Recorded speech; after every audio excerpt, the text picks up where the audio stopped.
Hey foodies, thanks for watching. Today I'm gonna make a chocolate creme brulee cake. This cake is amazing.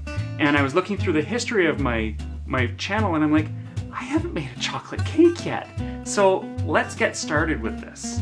So we're gonna start with a gluten-free all-purpose flour, and I'm using Frankie's gluten-free all-purpose flour. It works great for pretty much any recipe as a cup-for-cup substitution for a traditional wheat-based recipe. So we add our flour, our cocoa, our sugar, our baking powder, our baking soda, our salt, and we're gonna just mix this up a little bit.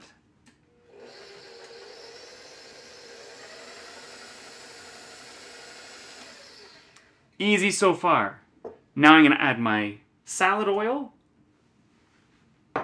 my water, and my vanilla. And then I'm also gonna add 2 eggs. Now, this recipe, you don't actually have to add the eggs. I add the eggs to add a little bit more body.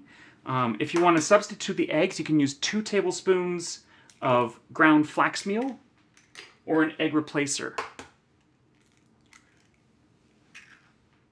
And you can see I've cracked my eggs into a bowl just to make sure that the eggs are still good. So I'm going to mix this up and I'm going to really beat it. I'm going to whip lots of air into it.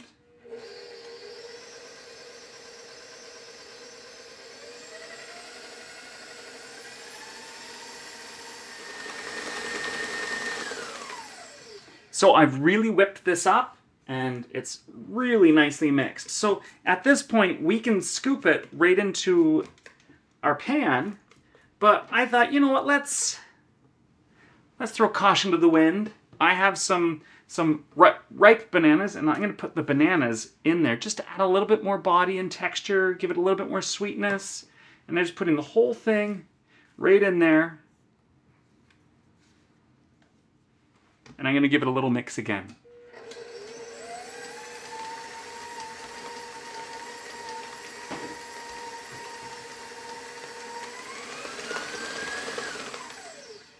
And that's it. Okay, so I'm going to take this off.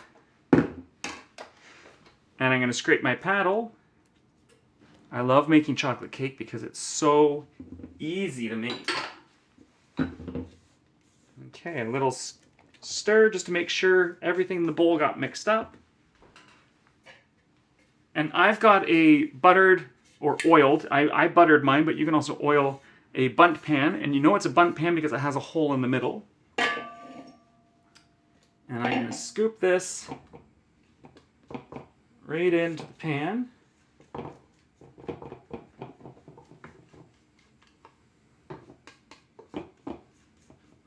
What I like about this recipe is it's very versatile. So I added banana to it. You could add pineapple. You could add chocolate chips. It's about a cup of whatever you want to add, if you want to add anything. But don't feel pressure to. You can just do plain chocolate, and that's perfectly fine.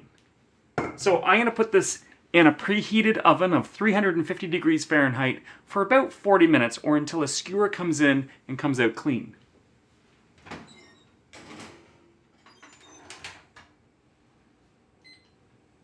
Okay, so while that's baking, I wanted to start making a crème anglaise. And it's really quite simple. We've got milk and whipping cream. We've got some egg yolks, some white sugar, and some vanilla. And I've got a vanilla bean and some vanilla extract. You can use one or the other or both. So we're going to start by putting our milk on the stove in a pot, as well as our cream. You want to have that on a medium heat, and I'm going to put in my vanilla as well. There's the vanilla bean, and there's the vanilla. And while that's heating, I'm going to be whipping up my egg yolks and my sugar.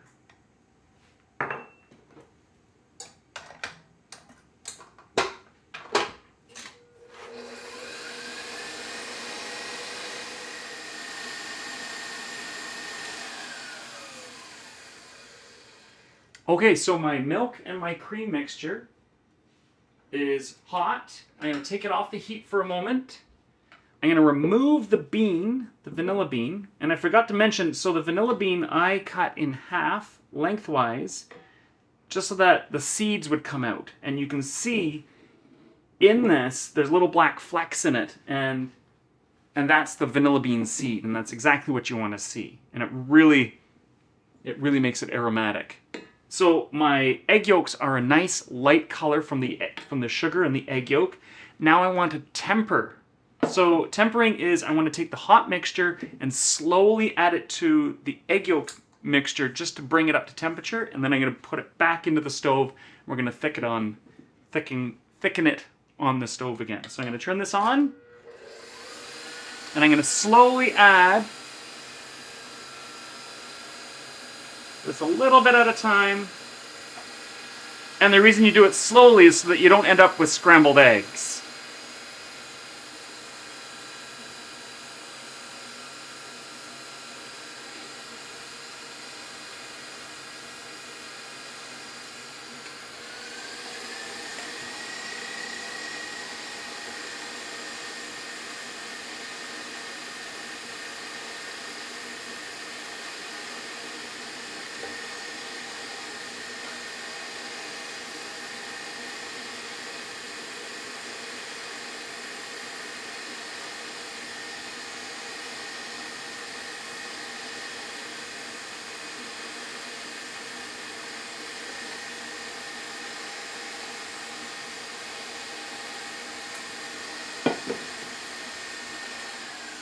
Okay, so I've used about half of the milk and cream mixture, and I'm going to pour the whole thing now into my pot, whisking it just so that, again, it doesn't turn into scrambled eggs. That's not our goal here. And I'm just going to scrape all this goodness out of the bowl. Okay, and this is going to go on the stove, and we're going to heat it.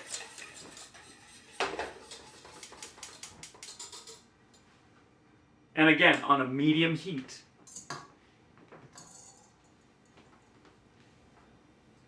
So we're going to stir this for a few minutes.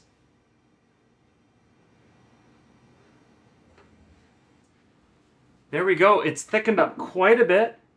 And it's going to thicken even more when you strain it. You can see it's just coating the back of the spoon. So now I'm going to pour this through a strainer into a bowl to make sure we get rid of any lumps. And you're always going to have a few lumps.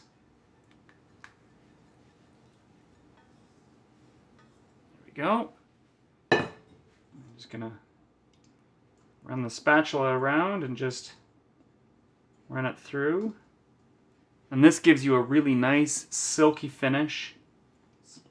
So I'm going to cover this with plastic wrap and put it in the fridge and let it cool. And when this is cool and the cake is done, we're going to put it all together. See you in a moment. So here we go. The cake took about 42 minutes in my oven. Your oven might be a little bit warm, a bit hotter or colder depending on the thermostat itself in there.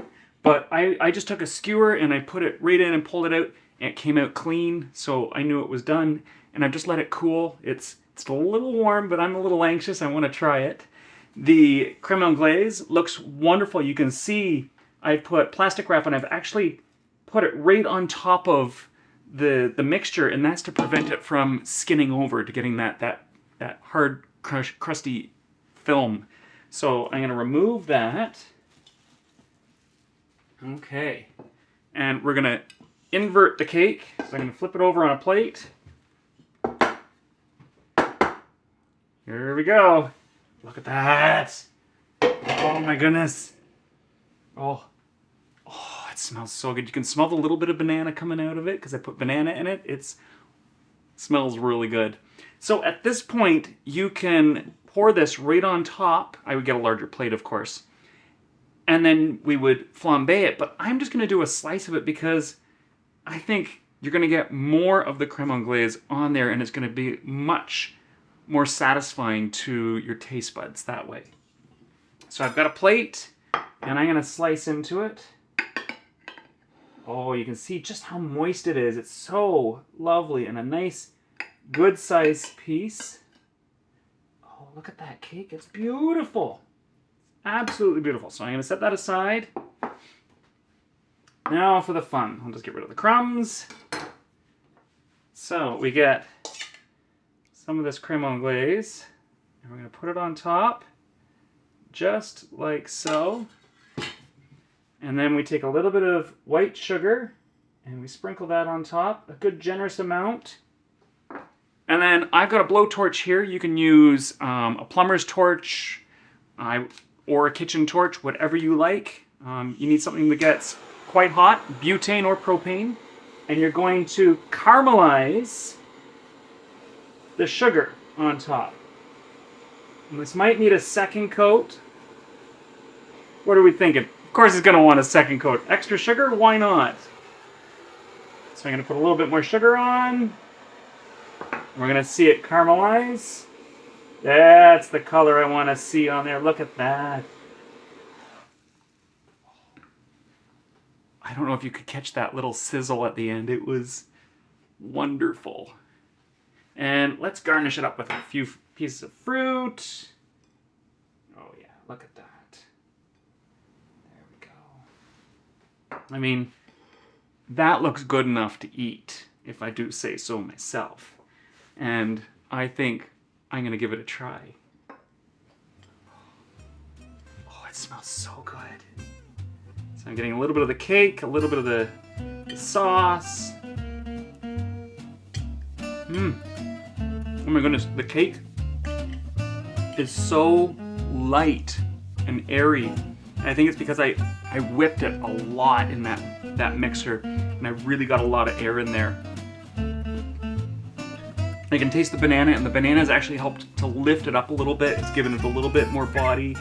It's really nice. And then that sauce. I mean, look at this. Look at this. I'm getting the whole piece.